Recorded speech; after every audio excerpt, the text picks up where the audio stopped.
Camille Harris stood at the precipice of history, her heart racing as she gazed out at the crowd gathered before her. It was a sea of faces, each one a testament to the journey she had embarked upon, a journey that had begun long before the campaign, long before the debates, long before the moment she had decided to run for president.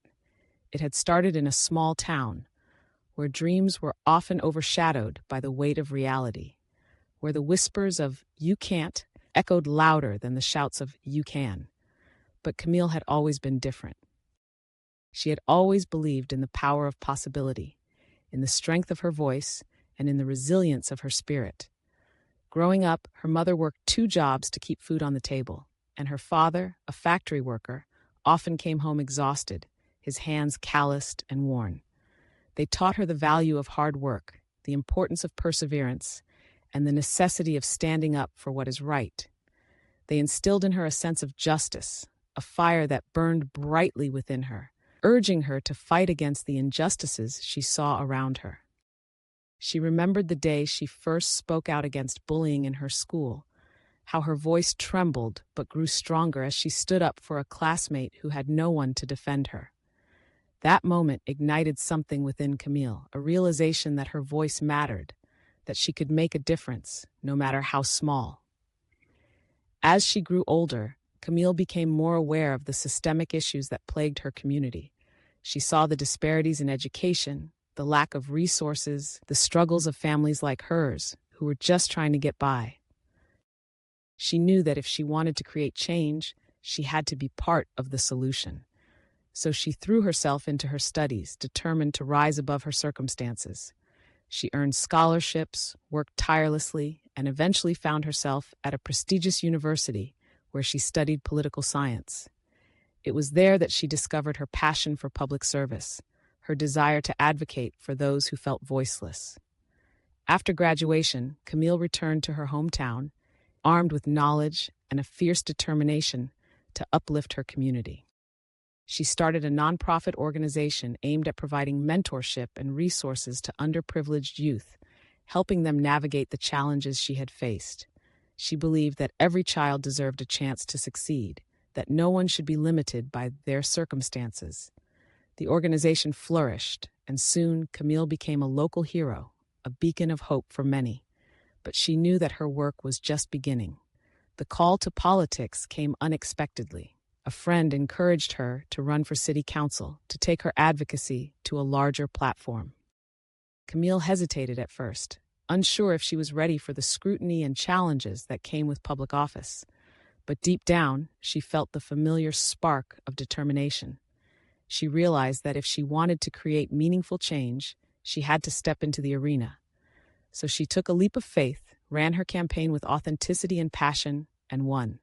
It was a victory that felt surreal, a validation of her hard work and commitment to her community. As a council member, Camille fought tirelessly for affordable housing, better education funding, and healthcare access. She listened to her constituents, held town halls, and made sure their voices were heard. The more she worked, the more she realized that the issues she faced were not isolated to her community. They were systemic, woven into the fabric of society.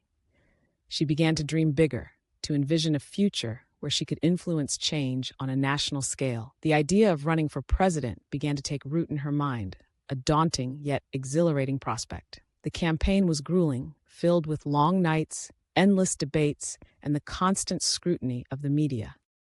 There were moments of doubt, times when the weight of the world felt too heavy to bear. But Camille drew strength from her supporters, from the stories of those she had helped, and from the belief that she was fighting for something greater than herself. She connected with people from all walks of life, listening to their struggles, their hopes, and their dreams. She spoke passionately about unity, about the need to bridge divides and work together for a better future. Her message resonated, and slowly but surely, she began to gain traction. As the primaries approached, Camille faced fierce competition, but she remained undeterred. She focused on her vision, her policies, and her unwavering belief in the power of community. She reminded herself of her roots, of the little girl who had dared to dream, and of the countless individuals who had supported her along the way. With each rally, each speech, she felt the energy of the crowd, the palpable hope that filled the air. It was intoxicating, and it fueled her fire. When the day finally came, when she stood before the nation as the president-elect, it felt surreal. She had fought for every vote, every moment, and now she was on the brink of making history. The weight of the responsibility ahead loomed large, but so did the promise of change. Camille envisioned a future where every child had access to quality education, where healthcare was a right, not a privilege, and where the voices of the marginalized were amplified. She knew that the road ahead would be challenging, filled with obstacles and opposition, but she was ready. She was ready to lead with compassion, to listen with empathy, and to fight with unwavering resolve. As she looked out at the crowd, she felt a surge of gratitude. Gratitude for her family, for her community, for every person who had believed in her when she had doubts.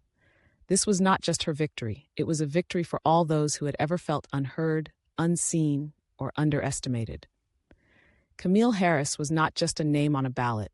She was a symbol of hope, a testament to the power of perseverance, and a reminder that dreams, no matter how big, are always within reach if one dares to chase them.